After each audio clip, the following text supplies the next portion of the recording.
She said that American soccer fans, most of them aren't smart. They don't know the game. They don't understand. Gio. That guy gazpacho. Important to take a lame gorilla, okay? Right, did you know that Arsenal died? He's got me buzzing.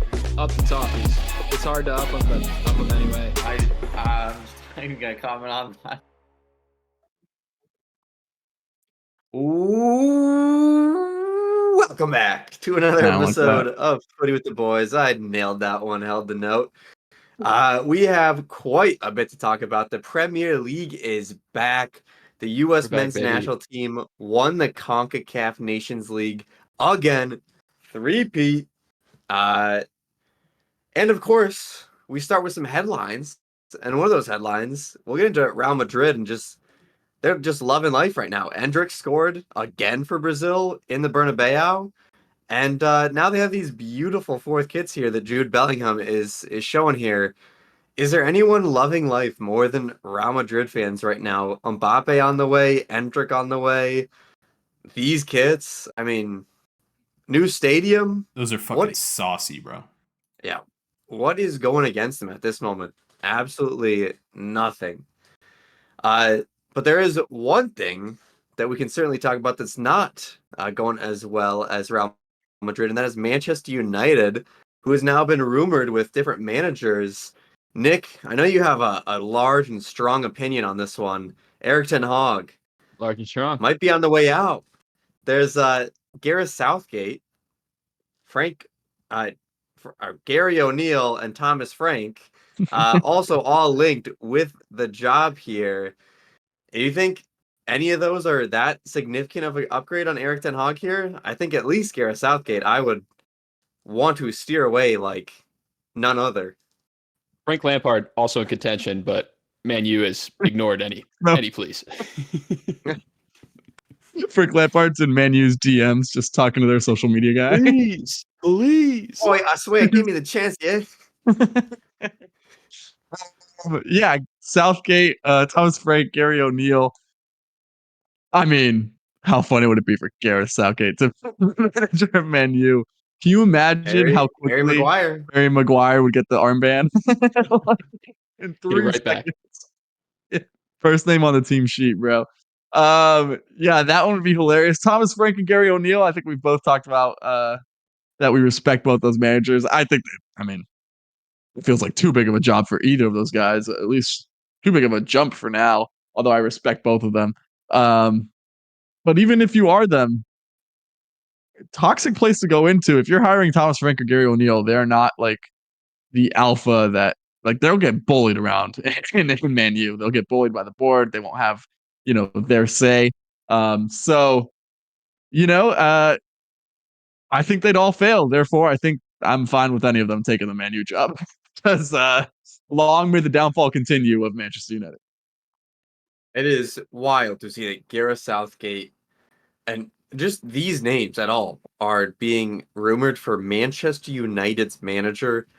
Like, that should be one of the most coveted jobs where you have huge names in terms of the managerial world associated, not mid-table teams. A national team that has people scratching their head at squad selection at times, and certainly starting 11. Manchester United. Let's hope these reports are false. I would imagine they're not exactly that as concrete as maybe the tabloids are making them out to be, but if you're Manchester United, if Gareth Southgate is coming in, you're just settling in for another 2 years or how long he lasts of just god-awful performances. But, boys, the most pressing matter, we are back to the Premier League this weekend, and we start out with an absolute banger coming back. It is Nick's Arsenal going up against the champions, Manchester City, the treble winners, going into Arsenal, trying to knock them off and stymie the Arsenal title run once again, 2 years in a row. Nick, what would your approach to this one be for Mikel Arteta? Arsenal, obviously a huge game. Who are you throwing out there? What do you want to see from the boys here? I want to see a win. That is the number one thing that I would like to see at the bet, Etihad. yeah. If we remember the reverse fixture at the Emirates, that was anybody's game. We came away with the 3 points, but that was a tactical chess match the entire game long. I expect the same thing to happen this time around. Rodri and De Bruyne missing from that Man City side. Kayosaka also missing from that Arsenal side, and Timber Party, who of course have been out for a very long time. So both teams looking healthier. John Stones, little injury. That's worrisome if I'm a Man City fan. Rumors that Saka, Martinelli, and Gabriel are facing a fitness test to get in this weekend. Let me tell you right now, there is no chance that those boys aren't playing and starting. So heads up to everyone there. But yeah, I think it's going to be a great game. I think it's going to be another one where, like, whatever way the ball bounces, that's going to be the way the game goes. Game of fine margins. Going to have to be big and going to have to be calm in clinical moments.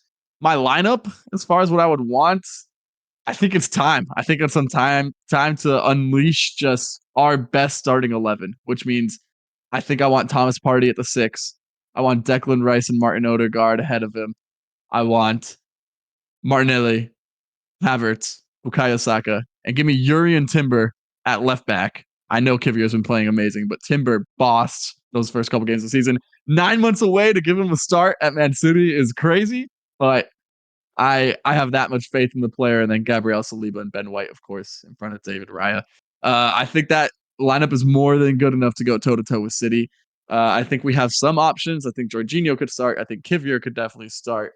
Trossard if Martinelli can't go, but I think we have a lot of problems to cause them headaches, and I think that we have as good a chance. I think we're the best team in the league. I really do. I think we're the best team in the league, and we have a golden opportunity to prove it on Sunday. And best team in the league means nothing until you win a title. So I think this is our chance to. This is it. Prove you are who I think you are. Yeah. This is a prove that you have a bite to your bark. If you are the best in the league, you have to prove it here.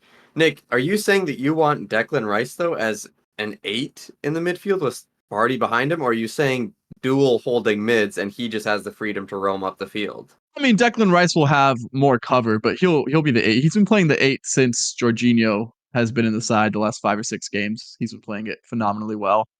He even talked about in an England interview of like how different those two roles are for Arsenal and like comparing it to his England job. But I mean, he's shown that he can come up in big moments with a big goal, big game player, arguably our player of the season. So yeah, I want him at the 8. I think as a 6, he can anchor that midfield, but I think we need a little bit more than Kai Havertz at the 8. I'd rather see him at the 9, and he's been playing phenomenally there for both club and country.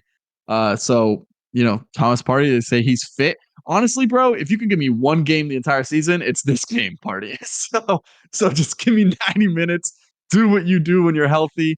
If he gets injured again after that, I mean, he's going to be gone in the summer regardless. So just give me this one game back to your world-class ability, and I think that midfield 3 is as good as any in the world. Yeah, we will see that midfield 3 brought up against another amazing midfield of Manchester City. And Mike, that's where I go to you here.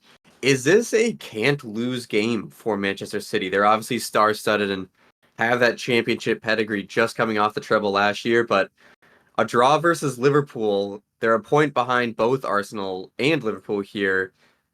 A loss here puts them 4 points behind. Is that going to be too much for them to come back on with the high standard that Arsenal and Liverpool are holding themselves to?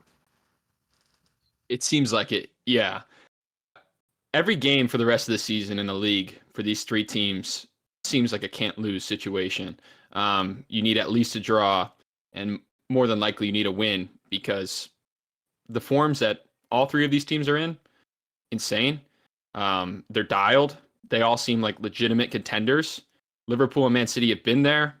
Arsenal has some experience with what they did last season, and Mikel seems to have them absolutely dialed. They haven't really showed any chinks throughout the season, aside from that 1 week or 2 run in late December, which I'll attribute to some fatigue. So, yeah, can't lose is the name of the game at the moment for all of these teams. And does Pep have something in store versus his former apprentice, or do you think he maybe overanalyzes this chess match here? Don't think those are mutually exclusive. He definitely has something in store. Overanalyzing, maybe, but he'll have an effective game plan, a game plan that all the players are bought into.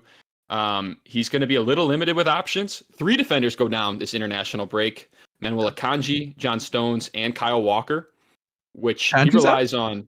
Akanji, it's a knock. I don't know the full extent of it. I don't know if it'll keep him out of the game. It didn't sound great.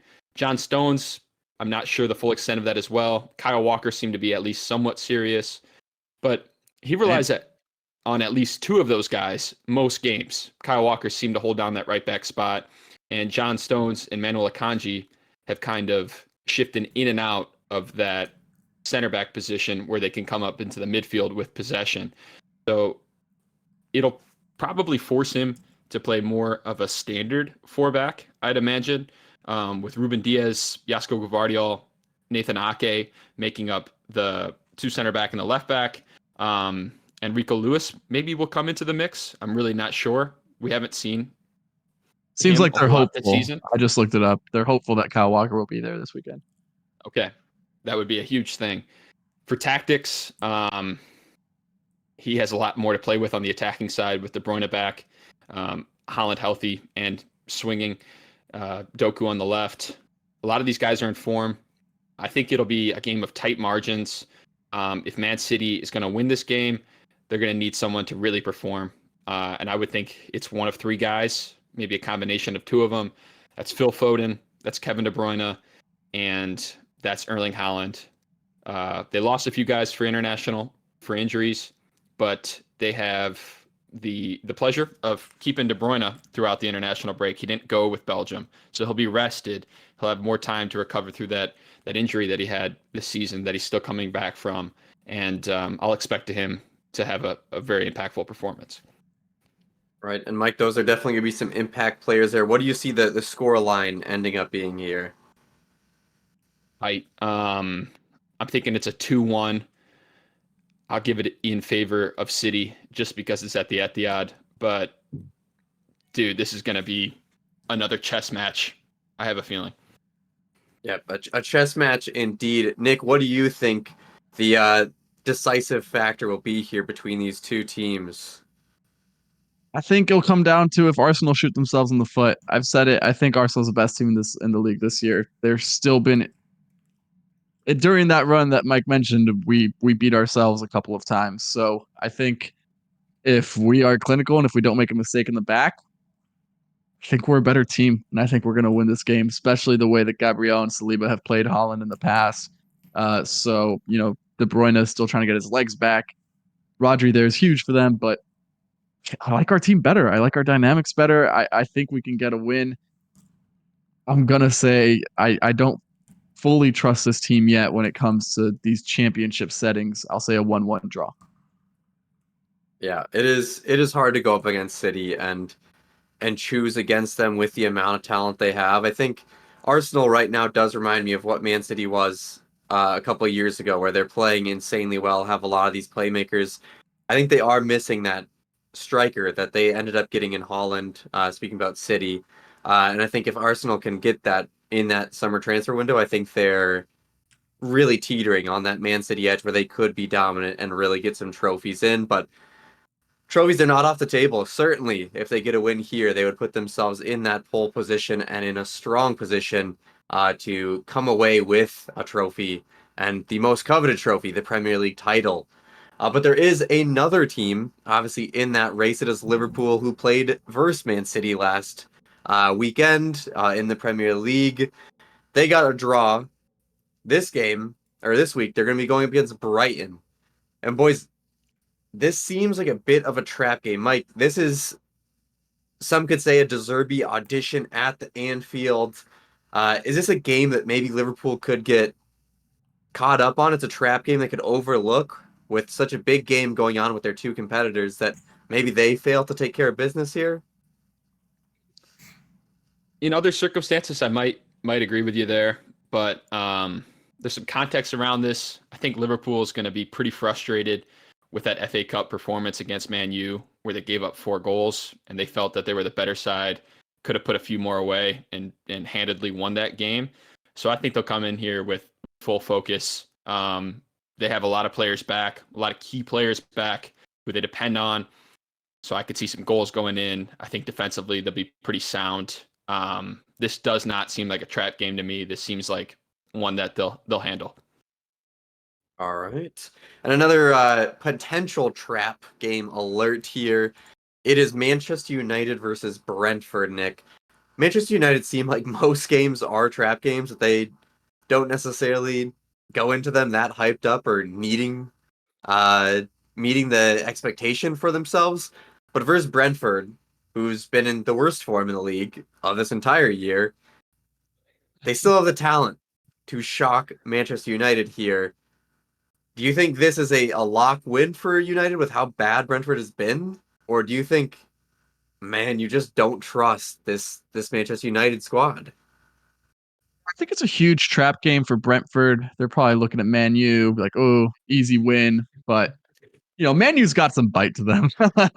No, I don't know. I mean, it doesn't get much worse than Brentford at the moment. I love Thomas Frank. I love the Bees, but oh my God, I get they've played decent, but the form speaks for itself. I think like 1 point and they're out of their last 15 possible. So, um, I think it is a trap game though for Man U precisely because of that. I mean, you look at their form; they're not looking great. That being said, Ivan Toney's still there, and Bomo is now officially back. Johan Visa, that is their full attacking front three, capable of not only playing well but also hitting on counters, which, depending on the way this game goes, is something that we could definitely see.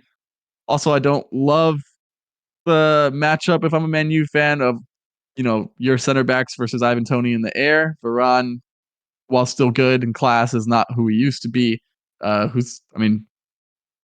Maguire or Johnny Evans. I don't know who the other guy's going to be. I'm pretty sure Martinez is still out, but even if he was there, he's like 4.5 feet tall. So I think there's a way for them to get caught out really easily here. That being said, Man U should win. Obviously, they expect to win this game. But maybe we're not talking about the real audition game. It was a Thomas Frank audition at the G Tech. So the Bees can definitely present them some problems. I'm sure we are all hoping that that is exactly what happens. But I do see a Man U win here. Yeah, you would hope that for. I want to add one point before we leave this game. I figured Nick would just talk on it. We mentioned Ten Hag earlier in the pod. It kind of seems like this could be reminiscent of last season, where they win the FA Cup here. They're matched up against Coventry. They have a relatively easy end of the season in the Premier League. They win out, or they get close to winning out, and he secures his job for next season. Does this kind of seem like how it's going to play out for you guys with Ten Hag and Man U, or how do you see it? I don't think they win the FA Cup. I'm going to turn over in my grave if they win. I mean, I'll be a dead man if they win the FA Cup, but that will actually hurt. The FA Cup is a legitimate trophy that I put stock in. None of this Carabao stuff. So that would be so annoying. It would just be for Arsenal to finish second, 1 point behind in the title race, and then Man U to get to get a trophy, and all the trolls on Twitter coming after me this summer it'll torment me. It will drive me to insanity. So I don't think they win the FA Cup though. One thing I didn't mention is they do have Højlund back, and if you want to give Ten Hag credit for something, it does seem like he did just have a purple patch of like 5 or 6 games, but damn, did he look good in those 5 or 6 games. So Sure did. He does deserve credit for Højlund. He's back. Let's see if he finishes the season strong. I still don't think they finished top 4, so I don't think it'll be exactly like what it was last year, but you're right. There's definitely a way there's a way to maybe see like a 2-year contract extension for Erik ten Hag in the summer, which would be very fun. I think the reason he got that extension was he got Champions League, and I think another big factor is it was the old ownership, whereas now the new ownership is probably not going to be too happy with 6th, or maybe if you continue a good run of form, 5th. But Yeah, I just don't see Eric Ten Hag getting that much of an extension or that much of a leash here unless he really goes on some type of run and wins FA Cup, wins out, and moves up into some type of Champions League spot. And then at that point, maybe he deserves to get another shot at it. Why not? But Mike, we move into our toffee talk here. Everton have a big game versus Bournemouth this weekend. Bournemouth, not exactly what I would say is our toughest matchup going down this stretch. I think it's definitely a chance for Everton to get points. Bournemouth have been quite the up and down team. Is this, and I know every game in a relegation scrap is a must win, but is this one, because it is Bournemouth and not a win that would be out of this world, do you think this is a must win for the Toffees? Yeah. I mean, dude, we haven't won it forever. I think it's been 10 games, maybe even 11 now. Don't know exactly. I've kind of tried to put it out of my mind, but this is a must win. The few players we had out on injury that were impactful are back. We've had a few weeks rest here, or a week. Only a few international players, out on duty. Congrats to Jared Branthwaite, who got his first England call-up. Didn't play, but still there. Hopefully he brings some confidence, some swagger back into this team, inspires a good performance. I think Bournemouth is beatable. They have more talent than us, I would say comfortably. If Tyler Adams is in the lineup, I'm scared shitless because he's going to boss that midfield. That's just what he does. And I'll be cheering him. I'll be cheering him on. Good performance, but hopefully not enough to prevent your team from losing. Come on, Everton. Give me at least a goal. I'll be happy. I would be so happy with even just a draw here. I think with Nottingham Forest going up against a Crystal Palace side that's definitely beatable, if they get those points and it becomes a one game swing for any of these teams to be moving up and down through the relegation zone, I don't feel comfortable at all right now, and I certainly would be shitting my pants if that were to be the situation then. Nick, you have something? Yeah, I'm just gonna call it like I see it. The two of you are such fake fans. This is such this is such crap. That I mean, just the acceptance that you two have with your club being Bro, shut up. this is a club that Oh, it has is. never been relegated. This is a true giant of Premier League football. Talking about all I want to see is a goal. I not having any confidence against a Bournemouth side. Is see a little Nick, juice in there. what have you I back Nick watched here. that inspired the confidence this season? It doesn't matter, There's bro. been 28 beatdowns of our confidence this entire season. You go in with that fucking big dick energy, Bethel's dude. forehead is big enough to carry all of Backing you. them, bro. Listen, I will back them, but I also, there's no reason to have your hopes up and then get them absolutely shattered. You need to be somewhat realistic with your club. I don't think you understand because you are Arsenal and we have a chance. We have the best team. We're going to get Champions League. We're going to do this. With Everton right now, it's just, hey, let's stay alive. And it's been that way for 2 seasons now where you're just hoping for something. Nick, let me paint you a picture. Flags is 100% right. Last 3 seasons we've skated by. In our lifetimes, 2005 was Everton's highest finish in 4th place. That's the highest we can aim.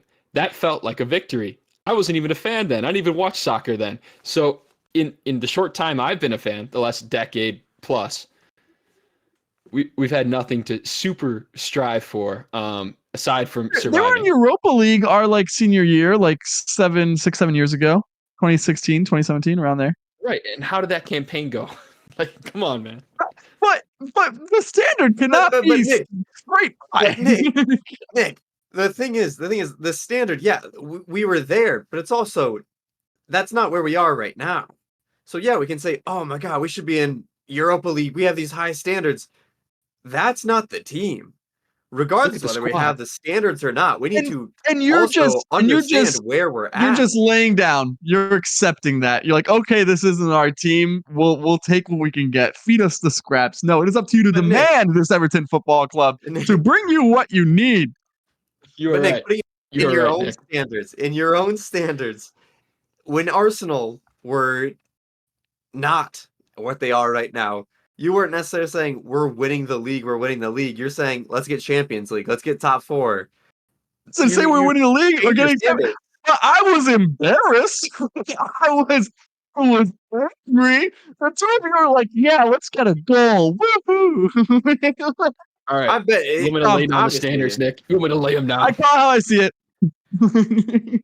Listen, Yes, I I think hope it's- Everton how starts often running the can you club say better. I hope we stop breaching profitability and sustainability rules. I hope we start making better investments, stop buying shit players for overvaluations. I hope all these things happen, Nick. But Don't worry, Jared Branthwaite's going to go for 100 million, right? That's what the streets are that would telling be me. fantastic. Love Jared Branthwaite. Hope we can keep him. But if $100 million comes in the door, sell him right away and let's fucking reinvest. By the way, what we a need what a Manchester crazy United, Chelsea rumor that's been. included in that. That's an insane amount of money. That English tax is crazy. I'm all for it though. We need a shit ton of money. The only problem with that is I think if we even get 100 million, which would be I think a significant overpay of that English tax, are we just gonna buy a bunch of Betos across the field and just be even more shit? I think We're gonna what you need to cover our do. debts. The Like two of you we need to need start somebody to making some come in and calls. have an actual fucking scout that can like know what talent is, not just a big ass motherfucker to Dude, you guys need to swing start in making some crosses. calls, making some backdoor deals, some secret handshakes, and get some oil money in this place. Let's if we're gonna break the rules, break them big. Yeah, if we're gonna Crown break the Prince? rules, we might as well be fucking good. Us and Nottingham Forest do not understand. If you're breaking the rules, you may as well break them even more and just be good. Don't be dealing with the stress of relegation and the stress of FIFA fair play. Choose one battle and run for it. But you know, we'll get into maybe some Everton managerial and club decisions later with what we might do. I will give the rundown of the rest of the Premier League this week. Villa faces off versus Wolves. Sneaky good game there. I think Wolves could put up a pretty good fight in that one. Aston Villa obviously fighting for Champions League, but both them and Spurs are trying to bottle it more and more. Newcastle playing West Ham. Also a sneaky good game there. Think both of them could come out on top here, and I think it could say a lot about where they're going to finish the season at. Chelsea versus Burnley also could be a sneaky good game because Chelsea is just an inconsistent team. You would truly hope that they come out on top in this one, but it is They're gonna Chelsea. take care of business. They like to do their own thing. Spurs versus Luton. Luton Town have been a thorn in the side of Everton, and I really hope I can rely on Tottenham in this one. And by 8%. saying that out loud, I almost know this is going to end in some stupid ass draw, and Luton are going to come away with a point, if not a win. Bet the house on Luton. Forest versus Crystal Palace. We already talked about this. Forest has a winnable game versus a Crystal Palace side that has not looked convincing in really any form. Wow, Nottingham Forest here by Google is favored in this game versus Crystal Palace. So that relegation battle Reyna. and that stress Does for me, Forrest Mike, play and the Reyna Toffees after his performance? could get scary. Yeah, is that a Probably Gio Reyna won't. tip that people got? I would hope that they maybe give him a chance after what he did with the U.S. Maybe they see that he can actually play that number 8 role. He was playing some good defense. Then we close out the week with Sheffield and Fulham. Jedi Robinson, Tim Ream going back with a trophy and going up against Sheffield United. That one will be a stinker to watch. That would be probably worst game of the week. And because I also say that out loud, it's probably going to be some like 8-goal thriller all of a sudden. So maybe keep an eye on it. But like I said, we have our boys Jedi Robinson and Tim Ream going back with a trophy. And that brings us to our U.S. men's national team corner. Boys, the headline is obvious that the U.S. men's national team wins their 3rd straight CONCACAF Nations League trophy. The three-peat was on a wonderful lineup with Tim Ream coming in, Tyler Adams starting, Giovanni Reyna starting, Haji Wright, Serginho Dest all coming in. 5 changes to the starting 11 that was in that semifinal that was so lackluster. Boys, they got it done. The first half was maybe not as clinical as we may have liked. There was a good save by Memo Ochoa on Christian Pulisic early. Other than that, Memo Ochoa, probably not the greatest game for him. He allows a 30-yard banger by Tyler Adams in. Boom. I think It's a fucking bit rocket, of bro. Alvarez getting in his way. You could see in the real play that Ochoa was kind of looking around Alvarez and maybe was thrown off a bit by that. Then later, Giovanni Reyna put the cherry on top. The Dos a Cero, as both Mike and I predicted, with a volley. Credit to Christian Pulisic, too. He had a little chip over the defender, a Beautiful. Messi-esque chip over the Saucy. defender. Crosses Fair. it in, bounces out to Reyna. Oh, boy. If that is in Christian Pulisic's bag, I know we see that from Messi like 10 times a game, and that is like not going to be what Christian Pulisic does. But if he can do it once a game, twice even, that is dangerous what he is looking like out there on the wing. And Giovanni Reyna winning the best player of the tournament. Take that, haters. Geo Hive, we are up big. That was not the only winning. Well, I guess there was a moral win for the U.S. as well in the U.S. U23s. It was a draw, a moral win though versus France. Yeah, the U.S. soccer page We're has awaiting not kickoff. updated the score yet, so maybe not on So top of bad, their dude. shit as much as they should be. But it was a 2-2 draw. It was a questionable penalty call that France got to start it off. They get a second goal late, and then the U.S. in Fergie time, 85th minute, they score 2 goals to end up drawing. It was Griffin Yao who has been killing it. And then Cade Cowell, the blonde mullet, coming off the same wing that Griffin Yao scored on, makes it 2-2 versus France. This France team had an insanely stacked team with Thuram, Kone, Diakate. I mean, they had Cherokee. I mean, they had all starters in Europe. They were all just an insane level of players that the U.S. probably should not have been able to compete with, and they looked pretty good. I don't think it was at all, even at 2-0, a bad game for them, and obviously come out with a draw that is good. This is the team that we're going to face first in the Olympics. Obviously, the teams are going to be a little bit different. Mbappe rumored to come in. Maybe you see some U.S. players go in there. Insane. But we also beat Guinea in this U.S. U23 Olympic roster window. So those are 2 teams that could potentially be in our group, and we come away with 4 points from it. If that happens in the Olympics, we are looking very, very good moving forward. And boys, I think this just tends to ask that the U.S. is making progress with decent results like this, beating a Guinea team, tying a France team, and obviously beating Mexico. Mexico has not beat the U.S. since 2019, 7 straight games, and obviously 3 titles now, winning CONCACAF. I saw a score or a stat during the game. It was like 400 something minutes since they'd even scored on us. Yeah, I think it's 3 years since Mexico has scored on the U.S. So a tough look for the Mexican fans right now. It is a tough generation. I think just the talent-wise is insane. I know a lot of people are talking about who even gets into a starting 11 or combined 11 talk from Mexico. And the only shout you think I said would be Santi Jimenez, maybe, but he doesn't even start for Mexico. Right. But Edson Alvarez, Memo Ochoa are the only other 2. Yeah, Ochoa and Alvarez have a shout. I don't think Memo helped his case with allowing a 30-yard shot and a near post volley in. But, boys, all this to say, they are kings of CONCACAF once again. But this turns to, can they hang with CONMEBOL? Because they are going to play in Copa America. I think they are obviously favored to get out of the group. But then they're going to have to play either Brazil or Colombia, assuming that Brazil and Colombia perform as they are expected. Can they hang with one of those teams? Obviously, Brazil just beat England, drew Spain, Colombia beating Spain, and then beating Romania pretty handily.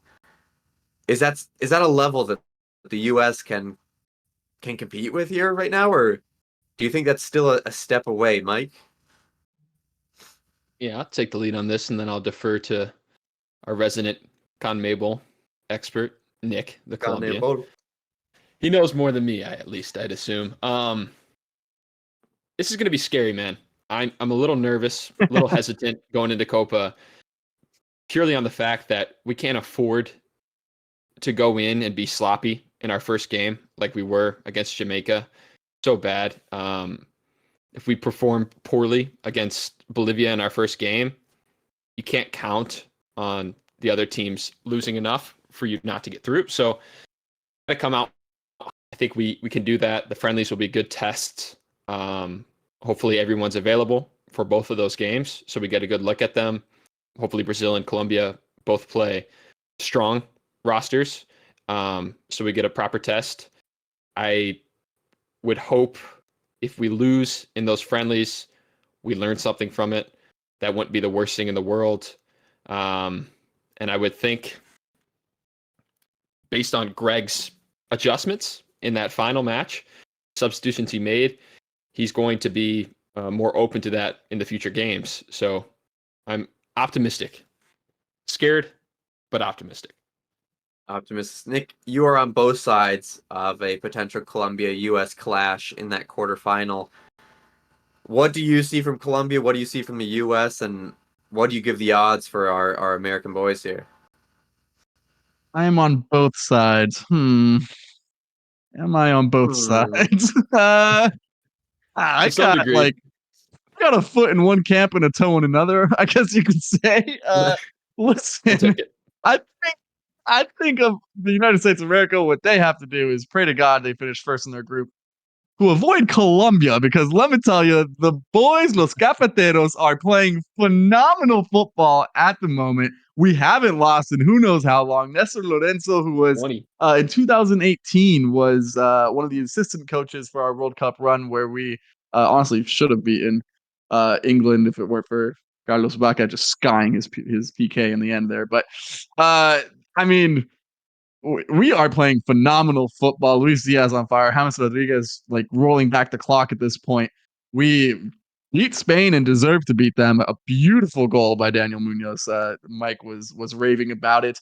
Comfortable win today against Romania, who, a team we should definitely be beating, and we did very well, 3-1. So we are playing red hot. Or 3-2. Sorry, our Cotton Bowl form is fantastic. We have real players. We have young players coming up. The biggest issue for the United States when it comes to playing against these Cotton Bowl teams in the Gold Cup is going to be, were the United States actually tested at all these past two games? The answer is no.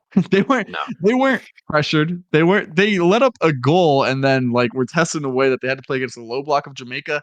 Kind of. It wasn't even a low block for at least the first half. It was just 5 at the back, and then turned into more of a low block. The Cotton Bowl is fast paced, it is pressing, it is direct, and they are going, that back line is going to be seriously tested both in and out of possession. I don't know. I did not see, even from Chris Richards, who I assumed was our best defender based on his form for Crystal Palace, I didn't think he had that great of a Nations League. So I think there are some real worries, and forget coming out in the first game. Bolivia is who US has first, right? We have Bolivia first, I Yep. believe. Yeah. Yeah, I mean, they play a low block. You could, Bolivia's a stinker of a matchup, by the way.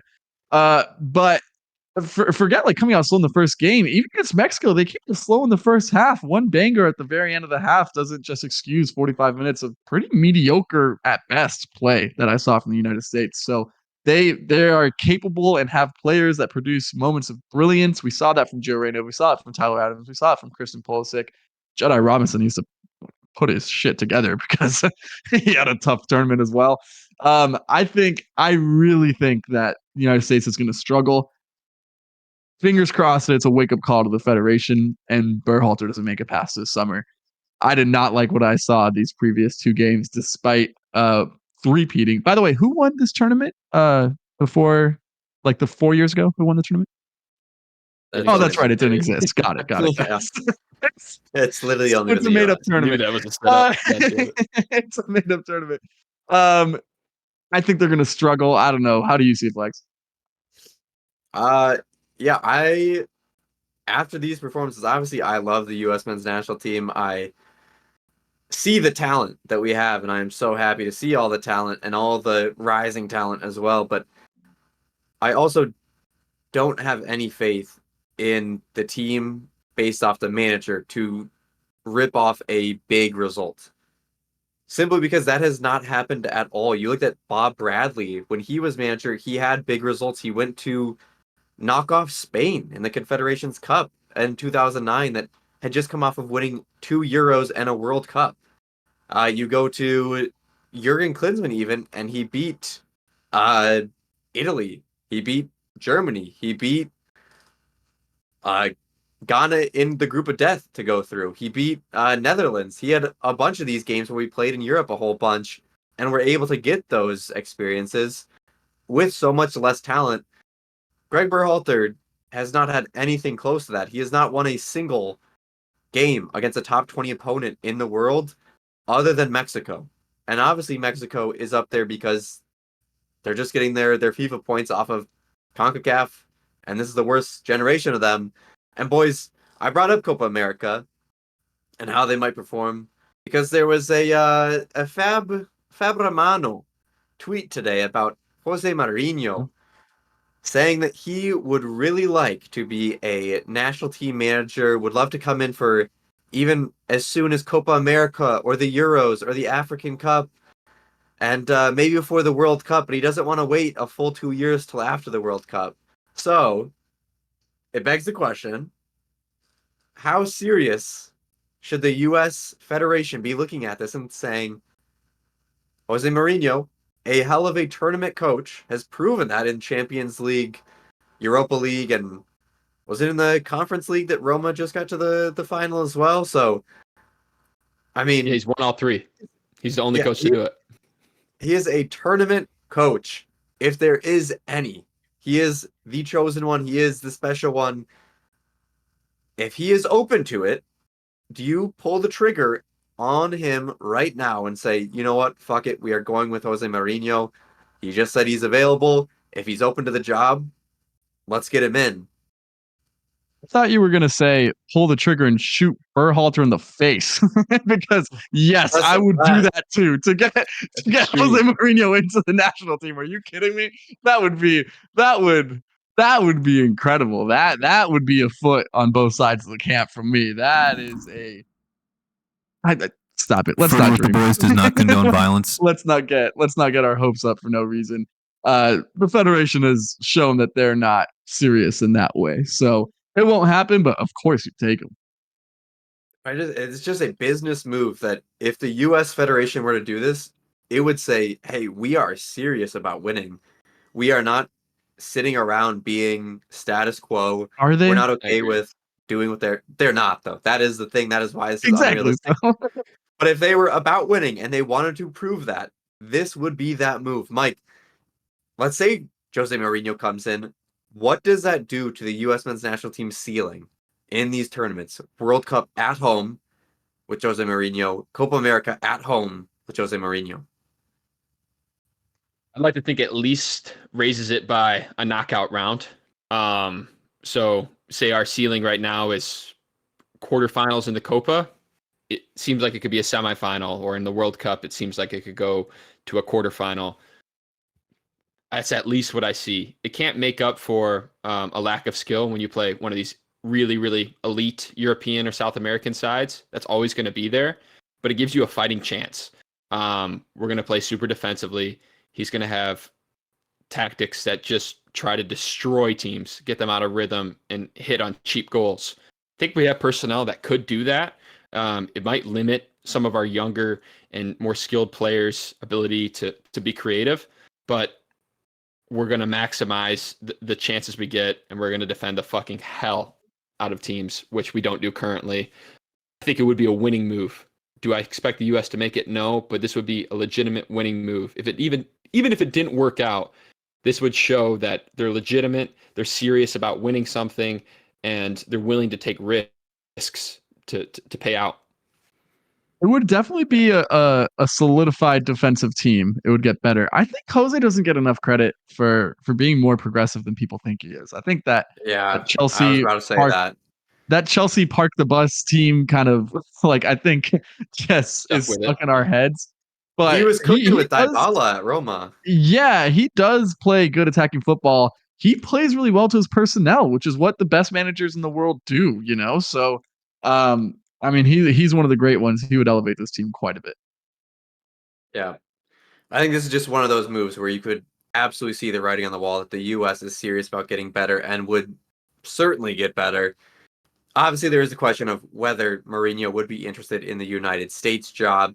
How much would they be able to pay him? Obviously, he is a sought after coach, but if there is the smallest of chances that he would listen to an offer from the United States, the US Federation has to reach out to Jose Mourinho because he would be a difference maker for US soccer.